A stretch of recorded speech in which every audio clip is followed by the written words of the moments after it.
across the front, we've got the GTI, we've got the red lines going across the grille, which is great. We've got the 18-inch wheels on this one as well, which look fantastic, and it's lowered ride height. Down the side, you've got the side skirts. Again, this is just the standout things for the GTI to make it look even better than a standard Golf. Around the back, we've got the spoiler on the top, makes it look a little bit meaner.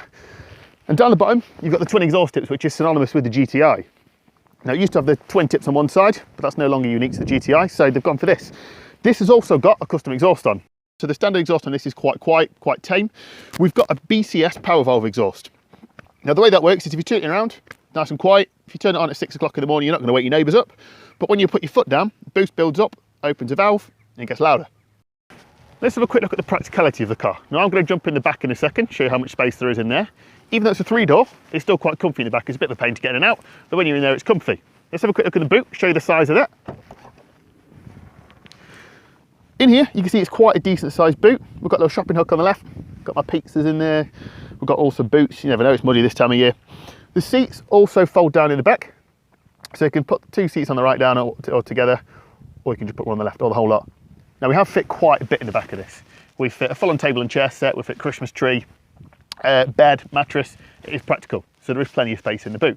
If ever in the back of my car, I'd recommend sit behind me. I'm a short arse, so my seat's quite nice and far forwards. I'm comfy, got loads of headroom, it's nice. What you can also see now is the seats. We've not got the leather, we've got the full Jacquard cloth. Now, it's the check cloth, goes back to the original Mark 1, and I think it looks really nice. They're really comfy, they're quite supportive at the sides, so when you're driving, you're not flopping around. The driving position is pretty spot on as well, to be fair. The steering wheel, as you can expect, adjusts forwards, backwards, up and down, so you can get a nice feel of where the steering is. I've got the DSG, so I've got the paddles on the steering wheel. It just makes it so much easier for me to drive when I want to drive a little bit quick.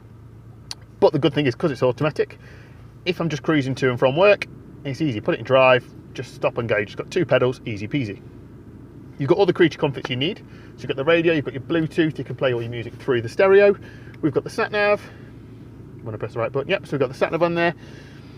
You've got dual zone climate control, which is pretty good, it works quite well. You can actually feel the difference between the sides with the temperatures. And you've got all the dash you need in front. Steering wheel controls are great as well, and cruise control. So there's pretty much everything you can think of. The headlights are automatic, the wipers are automatic.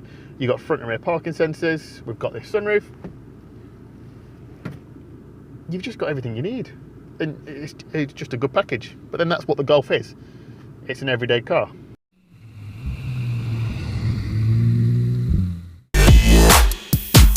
I just want to discuss running costs a little bit. Now, the main reason I've gone for this is because I've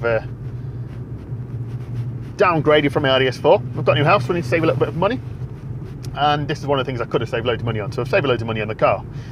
Fuel-wise, I'm saving a ton of money. Now, the GTI is not the most economical car. So if you wanted to go for something ridiculously economical, you buy diesel.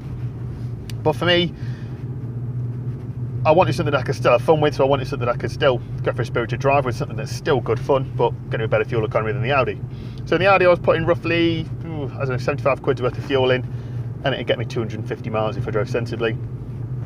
Put my foot down, I'd get a lot less. With this, I put 50 quid in the other day. I've done 260 miles, and I've probably got another 60 or so left to go. So I've got plenty of mileage left. Tax is cheaper, so I think for a year it's about £210. I can't remember how much it is per month, but I'm paying it direct debit. It's just easy. It goes out every month. You don't notice it's gone. Insurance is more expensive than the Audi. I've moved into a new house, so I don't know if it's to do with the area, but it's more expensive, probably because of all the boy racers that buy them. There's not many boy racers that buy an Audi S4. And servicing, way cheaper. It's a Golf, so it costs the same as a normal Golf to service, regardless of being a GTI. It's still cheap to service. We have the Powervalve exhaust, as I mentioned earlier on. Now, I guess a few of you are eager to hear that, so here's a few shots of that for you.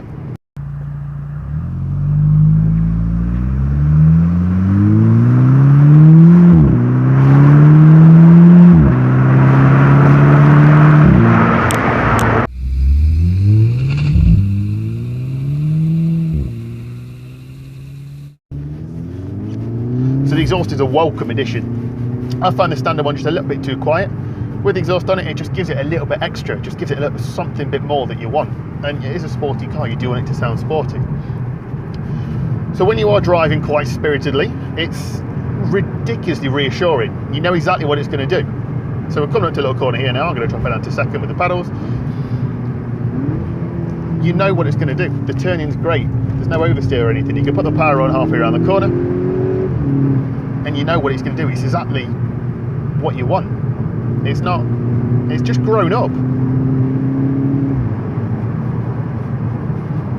Again, this is a bit of a slower corner, but we're going to drop it down into second again. It just gives you that confidence. I'm probably going to flick it in a bit too much, but still nothing. It just grips nicely. Put your foot down, you get a bit of traction control light flashing up. It's great. And the good thing is it's not uncomfy. So I'm driving it now, it's quite bumpy, as you can probably tell from the camera bouncing around. I feel fine. There are a few things to look out for, I will be honest. With these, they've got hydraulic chain tensioner, so when the engine's on, that tensions the chain. Fine. When you turn the engine off, there's a little ratchet system which keeps the chain tight. That fails. So because the chain's not tight, when you go to turn the engine over, the timing jumps and it all bashes together and knackers it. So that's one thing to look out for. There is an rated part you can get, so if you're buying one, have a look through the service history. If it's got the rated part, you're laughing. If not, try and get them to fit it for you. I will admit there's a few pet hates that I don't really like about the car. In the engine bay, they've put this little plastic pipe in that leads through to the cabin. It filters intake noise, makes it sound like an engine exhaust sort of noise coming through the engine bay, and it's just a fake noise. It's designed to make it sound a bit more sporty, but I don't like it, so I want to block that off one day. Blind spot, huge. Both sides, you can't see enough all out the back. You look in your wing mirror, look at the back, you think it's safe, pull out, there's a car there beeping at you. Gives you a heart attack. So that's not great. The 5-door is better because you get a little bit better visibility. But the 3-door shocking. And the last thing I don't like, there's no sensor to tell your screen wash is low. Right now I can't see a bloody thing out the windscreen. Now new, the Mk6 GTI was £22,000. I picked mine up for 12. So this is 7 years old, roughly 1,500 quid a year loss. If I'd bought one new, I wouldn't be complaining about that. That's not a bad loss. And if you buy one second hand, you know it's not going to lose much more value. Also, on the market, there's tons. Now they're all different. This one again, as we've already said, we've got the panoramic, well not panoramic, we've got the sunroof, we've got the sat nav, you've got other things on it, the parking sensors. There's loads of different little options. So you can find one that's got what you want on it. Others will have xenon headlights, others have got your 5 doors, your manual. There'll be something out there that you want. Thank you for watching today's video on the Mk6 Golf GTI. If you've not already, head to our Instagram. Please follow us. It's Alex and Dave on Cars. Like our pictures, drop us some comments. It's great to interact with you all. And while you're on YouTube, subscribe to the YouTube channel, drop some comments, watch all the other videos, see what you think. Comment which one's your favourite. It's always nice to interact with you guys. And we'll see you one day soon. Thank you.